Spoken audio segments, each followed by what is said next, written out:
ലിവറിന്റെ അടുത്ത് ഇൻഫെക്ഷൻ ആണെന്നും ചെറിയൊരു മുഴ പോലെ ഉണ്ടെന്നും പറഞ്ഞായിരുന്നു. ട്രീറ്റ്മെന്റ് ഒന്നും ചെയ്തില്ല, 2 തെറാപ്പി മാത്രമാണ് ചെയ്തത്. ടാർഗറ്റഡ് തെറാപ്പി, ഇമ്മ്യൂണോ തെറാപ്പി, അങ്ങനെ 2 ഇഞ്ചക്ഷൻ. ഓരോ ഇഞ്ചക്ഷനും 1.5 ലക്ഷം രൂപയോളമായി.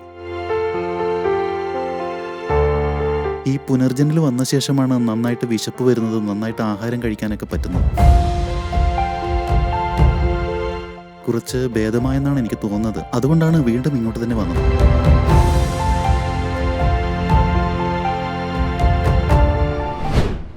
നമ്മളിപ്പോൾ ഉള്ളത് പുനർജൻ ആയുർവേദ ഹോസ്പിറ്റലാണ്. നമ്മുടെ കൂടെയുള്ള patient already 3 times medicine use ചെയ്തു എന്നാണ് പറയുന്നത്. പേഷ്യന്റ് ക്ലോസ് റിലേറ്റീവ് ആണ് നമ്മുടെ കൂടെ ഉള്ളത്. സോ നമുക്ക് ആദ്യം മുതൽ ചോദിച്ച് മനസ്സിലാക്കാം ഇവർക്ക് എന്ത് ക്യാൻസർ ആണെന്നും ഇത് സംബന്ധിച്ചുണ്ടായ ലക്ഷണങ്ങൾ എന്തൊക്കെയാണെന്നും, കൂടാതെ പുനർജൻ ആയുർവേദ മെഡിസിൻ കഴിച്ചതിന് ശേഷം ഇവർക്കുണ്ടായ മാറ്റങ്ങളെ പറ്റി നമുക്ക് ചോദിച്ച് മനസ്സിലാക്കാം. നമസ്കാരം സാർ, പേരെന്താണ്? നമസ്കാരം. രാവൺ കുമാർ റെഡ്ഡി. പേഷ്യന്റ് പേരെന്താണ്? ശിവകുമാർ റെഡ്ഡി. അദ്ദേഹം ആര് സാറിന്റെ? അമ്മാവനാണ്. ഓക്കെ. വയസ്സ് എത്രയുണ്ട്? 31. നിങ്ങൾ എവിടെ നിന്നാ വരുന്നത്? പുളിയന്തല. ഓക്കെ. ഓക്കെ സാർ, പേഷ്യന്റിന് ആദ്യം മുതൽ എന്തൊക്കെ പ്രോബ്ലംസ് ആണ് ഉണ്ടായത്? ഇത് സംബന്ധിച്ചുണ്ടായ ലക്ഷണങ്ങൾ എന്തൊക്കെയാണ്? എങ്ങനെയാണ് നിങ്ങൾ ഹോസ്പിറ്റലിലേക്ക് എത്തിയത്? ഇതിനെപ്പറ്റി പറയാമോ? ആദ്യം തുടർച്ചയായിട്ട് വയറുവേദനിക്കുന്നുണ്ടായിരുന്നു. തുടർച്ചയായി വേദന സഹിക്കാതായപ്പോൾ അടുത്തുള്ള ഹോസ്പിറ്റലിൽ കാണിച്ചു. അവിടെ ചെന്നപ്പോൾ അവർ നോർമൽ ഗ്യാസ്ട്രിക് പ്രോബ്ലം ആണെന്ന് പറഞ്ഞിട്ട് 1 മാസത്തെ ഗുളിക തന്നിട്ട് ഞങ്ങൾ തിരിച്ചുവിട്ടു. അതിനുശേഷം ഞങ്ങൾ വീണ്ടും CT സ്കാൻ എടുത്തു. ലിവറിന്റെ അടുത്ത് ചെറിയൊരു ഇൻഫെക്ഷൻ ഉണ്ടെന്നും ഒരു മുഴ കാണപ്പെടുന്നുണ്ടെന്നും പറഞ്ഞു. പിന്നെ scan, MRI, CT scan, PET scan അങ്ങനെയുള്ളതെല്ലാം ചെയ്തു. നോക്കിയപ്പോൾ ലിവർ മൊത്തം ഇൻഫെക്റ്റ് ആയിരുന്നു. 15 സെന്റിമീറ്റർ വലുപ്പത്തിൽ ലിവറിന്റെ അടുത്തായിട്ട് ഒരു മുഴയുണ്ടെന്ന് പറഞ്ഞു. അവർ പറഞ്ഞു ഞങ്ങളടുത്ത് ട്രീറ്റ്മെന്റ് ഒന്നും ഇല്ല, 2 തെറാപ്പികളുണ്ടെന്ന് മാത്രം പറഞ്ഞു. ടാർഗറ്റഡ് തെറാപ്പി, ഇമ്മ്യൂണോ തെറാപ്പി, അങ്ങനെ 2 ഇഞ്ചക്ഷൻ.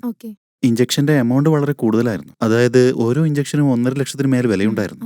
അവസാനം ഞങ്ങൾ ഇമ്മ്യൂണോ തെറാപ്പിനെ കുറിച്ചൊക്കെ അന്വേഷിച്ചിട്ട് അത് എടുക്കാമെന്ന് തീരുമാനിച്ചു. അങ്ങനെ അവിടേക്ക് ചെന്നിട്ട് ഏതാണ്ട് 5 സൈക്കിളോളം ഞങ്ങൾ എടുത്തായിരുന്നു.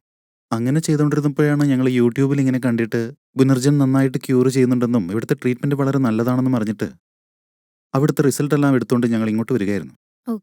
ഓൾറെഡി 2 മാസം വന്നു കഴിഞ്ഞു. ഇത് 3ാമത്തെ മാസമാണ്. പുനർജൻ ആയുർവേദ മെഡിസിൻ 3ാമത്തെ തവണയാണല്ലേ കഴിക്കുന്നത്? ഇത് കഴിച്ചതിന് ശേഷം എന്തെങ്കിലും നല്ല മാറ്റം തോന്നിയിട്ടുണ്ടോ നിങ്ങൾക്ക്? പറയാമോ?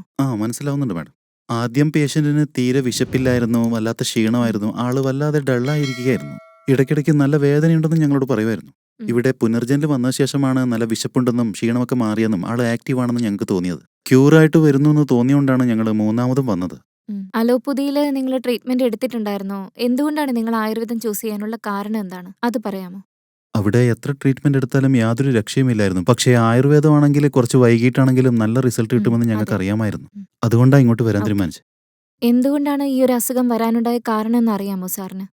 പ്രോബ്ലം എന്താന്ന് വെച്ചാൽ ഞാൻ അറിഞ്ഞിടത്തോളം അവന്റെ അമ്മയ്ക്ക്, അതായത് എപ്പോഴാണെന്ന് വെച്ചാൽ ഏതാണ്ട് അവന് ഒരു 5 വയസ്സുള്ള പ്രായത്തിൽ അവന്റെ അമ്മയ്ക്ക് ഏതോ ഒരു സ്റ്റൊമക്കിലുണ്ടായ ഒരു ക്യാൻസർ മൂലമാണ് അവർ മരണപ്പെട്ടെന്നാണ് ഞാൻ അറിഞ്ഞത്. പക്ഷെ ഏത് ക്യാൻസർ ആണെന്ന് എനിക്കറിയില്ല. അത് അദ്ദേഹത്തിന്റെ അമ്മ വഴി പകർന്നാണെന്നാണ് ഞങ്ങളിപ്പോൾ കരുതുന്നത്.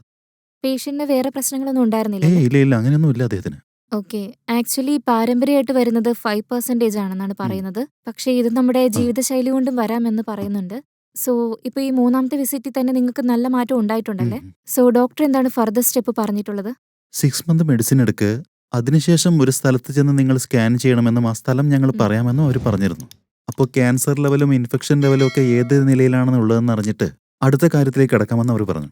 ടെസ്റ്റ് ചെയ്തതിന് ശേഷം ബാക്കി നോക്കാമെന്ന് അവർ പറഞ്ഞു. നിങ്ങൾ വേറെ എന്തെങ്കിലും ട്രീറ്റ്മെന്റ് എടുക്കുന്നുണ്ടോ അലോപ്പതിയിൽ, അല്ലെങ്കിൽ അത് സ്റ്റോപ്പ് ചെയ്തിരുന്നോ? നിർത്തിയായിരുന്നു. കാരണം ഈ മരുന്ന് കഴിച്ചതിന് ശേഷം ഞങ്ങൾക്ക് ഇത്തിരി ഗുണം കിട്ടിയായിരുന്നു. സോ അത് നിർത്തിയിട്ട് ഞങ്ങൾ ഇതിലേക്ക് കോൺസെൻട്രേറ്റ് ചെയ്യുകയായിരുന്നു. ഓക്കെ സാർ, ഫർദർ ആയിട്ടുള്ള സ്റ്റെപ്പൊക്കെ നിങ്ങൾ എടുത്തോളൂ. പേഷ്യന്റിന് എത്രയും പെട്ടെന്ന് അസുഖം ഭേദാവട്ടെ എന്ന് ഞങ്ങളും പ്രാർത്ഥിക്കുകയാണ് സാർ. പുനർജൻ ആയുർവേദ ഹോസ്പിറ്റലിലെ എല്ലാവരും നിങ്ങൾക്ക് വേണ്ടി പ്രാർത്ഥിക്കുന്നുണ്ട്. നമുക്ക് മറ്റൊരു വീഡിയോയിൽ വീണ്ടും കാണാം സാർ. Okay, thank you.